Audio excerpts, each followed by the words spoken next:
ઘણો સમય વ્યતીત થયો અને એક વખત ત્યાંના એક રાજા પોતાની રાણીની સાથે વ્રજ પરિક્રમા કરવા માટે નીકળ્યા હતા અને વ્રજ પરિક્રમા કરવા માટે નીકળ્યા હતા અને બધા જ સ્થાનોનું દર્શન કરતા કરતા જ્યાં ગોપાલપુરમાં આવ્યા અને રાજા તો વૈષ્ણવ હતો, એની ઈચ્છા હતી કે હું શ્રીનાથજીના દર્શન કરીને આવું અને શ્રીનાથજીના દર્શન કરવા માટે આવ્યા અને શ્રીનાથજીના દર્શન તો એને બહુ સુંદર રીતે થયા અને એટલું અદ્ભુત સ્વરૂપનું દર્શન થયું કે એની ઈચ્છા હતી કે હું મારી રાણીને લઈને પણ દર્શન કરવા આવું અને પ્રગટ પ્રભુ જ્યાં બિરાજી રહ્યા છે તો પછી એમના દર્શનમાંથી વંચિત કેમ રહેવાય. પોતાની રાણી પાસે ગયો અને કહ્યું, જો અહીંયા આપણે આવ્યા છીએ તો આ લાભ મળી રહ્યો છે, પ્રગટ પ્રભુ બિરાજે છે અને આ જ નેત્રોથી સાક્ષાત પ્રભુના દર્શન આપણને ક્યારે થાય? અહીંયા આવ્યા છીએ તો જા તું પણ જઈને પ્રભુના દર્શન કરી આવ. ત્યારે રાણીએ કહ્યું, જો હું તો અહીંયા પડદામાં રહેવા વાળી છું અને એમને હું દરેકની સાથે જઈને દરેકની જોડે ઉભા રહીને એવી રીતે દર્શન ન કરું. જો મારી મર્યાદા પ્રમાણે અને અમારા પ્રોટોકોલ પ્રમાણે જો દર્શન થતા હોય તો પછી હું જાઉં. એ કહે કે જો જ્યાં પ્રભુ હોય ને, આ તો વ્રજના ઠાકોર છે અને વ્રજના ઠાકોર છે ને એ કોઈની અકડ રહેવા દેતા નથી. આ તો વ્રજવાસી ઠાકોર છે અને વ્રજવાસી ઠાકોરની આગળ કોઈનો પડદો વળદો ન ચાલે. માટે સંકોચ ન કર અને જઈને દર્શન કરીને આવ. પણ એ કે ના ના, હું તો દર્શન કરવા ત્યારે જાઉં જ્યારે બધી જગ્યાએથી પડદા રાખવામાં આવે અને હું દર્શન કરવા જાઉં એ વખતે અંદર કોઈ ના જોઈએ. આ બધી વ્યવસ્થા થાય તો હું દર્શન કરવા આવું. અને ત્યારે રાજાએ શ્રી મહાપ્રભુજીને વિનંતી કરી કે અહીંયા સુધી આવ્યા છીએ અને પ્રભુના દર્શન કર્યા વિના પાછા જઈશું તો મારો ફેરો વ્યર્થ થઈ જશે અને આ રાણી આવી હટ કરીને બેસી છે, આપ જ આજ્ઞા કરો, શું કરવું? શ્રી મહાપ્રભુજી તો શ્રીનાથજીનો સ્વભાવ જાણે છે કે આ કોઈનો પડદો રાખતા નથી. કહે ભલે ઠીક છે, એની એવી ઈચ્છા છે, અમે વ્યવસ્થા કરીશું અને સૌથી પહેલા બોલાવીશું કે દર્શન કરી શકે તો કરે. અને જ્યારે રાણીને કહ્યું કે બધી વ્યવસ્થા કરવામાં આવશે, ચારે તરફ પડદા લાગવામાં આવ્યા, દ્વાર બંધ કરવામાં આવ્યા. આજે ઉત્સવ હતો, બહાર હજારોની ભીડ અને હજારોની ભીડ હતી, પણ રાણી હટ લઈને બેસી હતી કે ના, મને સૌથી પહેલા અંદર પ્રવેશ મળે અને હું હોઉં એ વખતે કોઈ ના હોય ત્યારે હું દર્શન કરું. મહાપ્રભુએ ઠીક છે આવ. અને જ્યારે એમને અંદર દર્શનમાં લેવામાં આવ્યા અને બહાર હજારોની ભીડ ઊભી હતી અને શ્રીનાથજીએ જોયું કે જુઓ આ બહાર આટલા લોકો મારા દર્શન માટે કલાકોથી ઊભા છે અને આ દેખાવ કરીને અંદર આવે છે અને જ્યાં ખબર પડી તો એક સ્વરૂપે તો દર્શન આપ્યું અને એક સ્વરૂપે ચૂપચાપ ફરીને ગયા અને જઈને દર્શનનો જે દ્વાર બંધ હતા ને દ્વાર ખોલી આવ્યા ને જ્યાં ચૂપચાપ દ્વાર ખોલી દીધા તો બહાર જે હજારોની ભીડ હતી એવી ભીડ અંદર આવી, એવી ભીડ આવી કે જે મધ્યમાં રાણી ઊભી હતી, લોકો એવા ધક્કા માર્યા, એવી કોણીઓ મારી. તમે જ્યારે દર્શન કરવા જતા હો તો ખબર હોય તમને, એવા ધક્કા માર્યા અને એવી કોણીઓ મારી ને બિચારી રાણી ટેવાયેલી નથી. કોઈ આમ ધક્કો મારે, કોઈ આમ ધક્કો મારે, કોઈ આમ ધક્કો મારે, કોઈ પગ કચડે, કોઈ કોણી મારે. એમ કરતા કરતા રાણીના તો એવા હાલ થઈ ગયા, ના વસ્ત્રોના ઠેકાણા રહ્યા, ના પોતાના ઠેકાણા રહ્યા, એવા વાળ વિખરાઈ ગયા. અને આવી દશા જ્યારે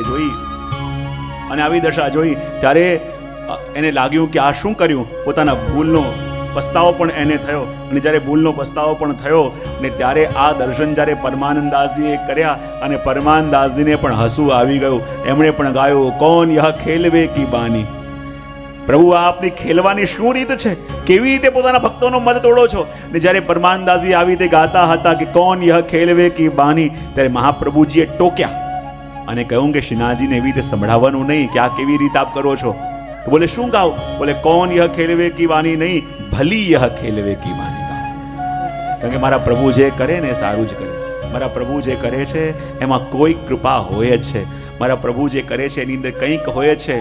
અને જ્યારે રાણીને સાથે આવું થયું અને પછી રાણીનો પણ મદ ગયો, કારણ કે દેવી જીવ હતી. એને લાગ્યું કે જો આ પ્રભુના દર્શન માટે મેં મદ કર્યું અને પ્રભુના દર્શન માટે મેં ટેક રાખ્યો કે ના હું દર્શન કરું ત્યારે કોઈ ના હોય.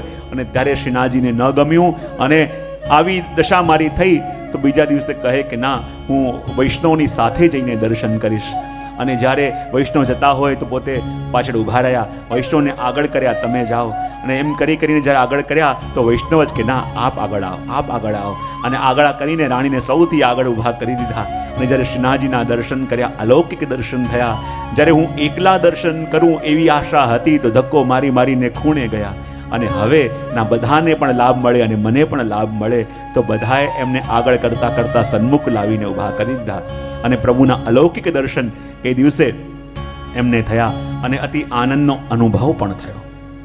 ધીમે ધીમે સમય વ્યતીત થવા લાગ્યો અને એકવાર બધા ભગવતીજનો મળીને અને પરમાનંદાસજીને ત્યાં આવ્યા.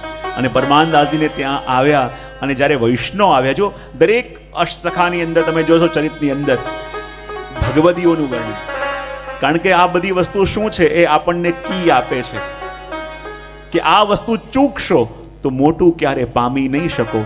અને આ માર્ગ છે, આ માર્ગ છે એટલે બોલે વૈષ્ણવ પ્રસન્ન થશે તો પ્રભુ પણ પ્રસન્ન થશે. અને વૈષ્ણવને દુખિત કરીને એમ લાગે કે ના હું પ્રભુને પસંદ કરી દઈશ, સંભવ નથી.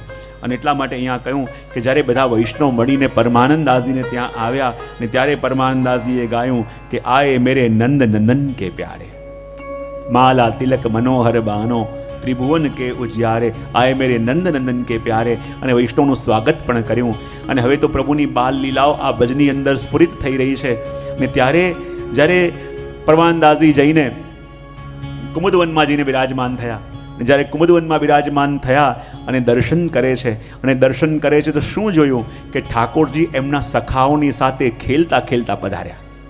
અને જ્યાં પરમાનંદાસજી દર્શન કરે છે કે બધા સખાઓની સાથે ઠાકોરજી પધાર્યા અને બધા સખાઓ પ્રભુને કહે છે કનૈયા આજે અમારો મનરો છે. બોલે શું? બોલે અમે તારા માટે ઘરેથી છાક લઈને આવ્યા છે. ને જ્યાં છાક લઈને આવ્યા છે એમ કહ્યું ત્યારે પ્રભુ કહ્યું અચ્છા પેલા હું જોઉં કે કોની છાક કેવી છે પછી હું આરોગીશ. એક સખા કે જે કનૈયા જો મારી મૈયાએ મઠડી મોકલી છે. પ્રભુ ચાખે, બોલે છે તો સુંદર પણ આમાં કંઈક કમી લાગે છે. બીજાએ કહ્યું જો મારી મૈયાએ ગુલાબજાંબુ મોકલ્યા છે. પ્રભુએ ચાખ્યું અને કહ્યું કંઈક કમી લાગે છે. ત્રીજાને કહ્યું આમાં શું છે? બોલે આમાં બુંદી લઈને આવ્યા છે. પણ એમાં મધુમંગલ નામનો જે ગરીબ ગોપ હતો એની પાસે કંઈ નહીં, બિચારો ખાટું દહીં લઈને આવ્યો હતો. એણે જોયું કે પ્રભુ તો ઉત્તમ વસ્તુના ભોગતા છે અને પ્રભુને હું આ ખાટું દહીં અરોગાઈશ તો પ્રભુને શ્રમ પડશે અને જોશે તો આરોગી લેશે. શું કરું? એ ચૂપચાપ ઝાડની પાછળ જઈને પોતે ખાવા ગયો તો હું ખાઈ લઈશ તો પ્રભુને આરોગવું નહીં પડે. અને જ્યાં ખાવા ગયો ત્યાં પ્રભુએ એમનો હાથ પકડ્યો અને કહ્યું બતા શું છે? બોલે ના પ્રભુ આ આપને લાયક નથી, પ્રભુ ન આરોગો. અને પ્રભુએ એ ખાટું દહીં આરોગ્યું અને બધા કહે કે કેવું છે? ને ત્યારે પ્રભુ કહ્યું, મધુમંગલ કહે છે કે પ્રભુ આ મારું જૂઠું છે, આપ ન આરોગો, આપ ન આરોગો. તો પણ પ્રભુ આરોગે છે.